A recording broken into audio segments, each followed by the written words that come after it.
જીવ બચાવી શકે છે. એટલે આપણે એને CPR ની પ્રાથમિક સારવાર આપવાની છે.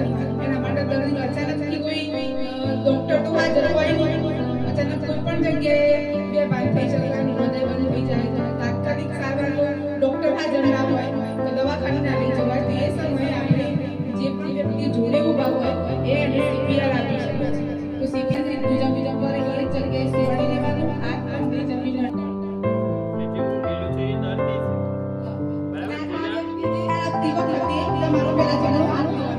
અને નીચે કોણી છે એ હૃદય ઉપર કોણી